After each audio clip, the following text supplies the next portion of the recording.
சேதுக்கு அப்புறமா அவர் இடையில வந்து பிதாமகன் நந்தாலாம் பண்ணாங்க. அதுக்கப்புறம் ஒரு கூப்பிட்டாரு எல்லாத்துக்கும். டைரக்டர் பாலா கிட்டேருந்து ஆல் ஃபிலிம்ஸ்க்கும் எனக்கு வந்து நந்தாக்கும் வந்தது, அழைப்பு வந்தது. பிதாமகனுக்கு வந்ததா? நந்தாக்கும் வந்தது. I was pregnant. My husband told சரி வேண்டாம் இப்போ ஸ்ட்ரெயின் ராஜஸ்ரீ அவங்களுடைய ஆமா ஆமா கதாபாத்திரம். அது. தென் பிதாமகன் கேட்டாரு. ஆனா எந்த கேரக்டருக்குன்னு எனக்கு நினைவில்ல. வேகா இருக்கு, எனக்கு சரியா நினைவில்ல.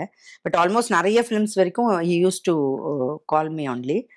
அண்ட் இது பண்ணேனே நான் கடவுள் நான் பண்ணீங்க கடவுள் நீங்க. பண்ணேன். I was very busy at that time. Kolangal day கோலங்கள்ல and night விறுவிறுப்பா போயிட்டு இருந்தது. ஐ திங்க் கலைஞர் டிவியில பாரதின்னு ஒரு சீரியல் மேகலா பண்ணிட்டு இருந்தேன். ஒன் மோர் தெலுங்கு சீரியல் பண்ணிட்டு இருந்தேன். Full busy. இடையில நான் கடவுள் பண்ணீங்க. ஆனா ஜஸ்ட் பிகாஸ் பாலா கால்டு, அதனால தான் நான் அவர் சரி let me do when is calling. ஆனா டேட்ஸ் எல்லாம் அட்ஜஸ்ட் பண்ணிட்டு நல்லா வந்து அப்படிதான் அது எப்பவுமே டைரக்டர் பாலா கிட்ட எப்பவுமே அது இருக்கு. நான் ஒன்று சொல்லுவேன். அவரும் அவ்வளோ கம்ஃபர்ட் ஜோன் நம்மளுக்கு கொடுத்த. ஈவன் நான் கடவுள் அப்போ கூட அவ்வளோ ஸ்பேஸ் கொடுத்தாரு, சொல்லி கொடுப்பாரு.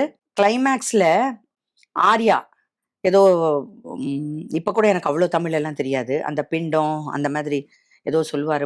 சொல்லும்போது கரெக்டாக அவர் சொல்கிறாரு, இப்படி ஸ்பெசிஃபிகேஷன் சொல்கிறாரு, இப்படி வரும்போது கண்ணில் தண்ணி வரணும் சம்திங் அந்த மாதிரி அந்த டைலாக் ரியாக்ட் பண்ண சொல்கிறாரு. எனக்கு வரல, அந்த டைமில் வரல.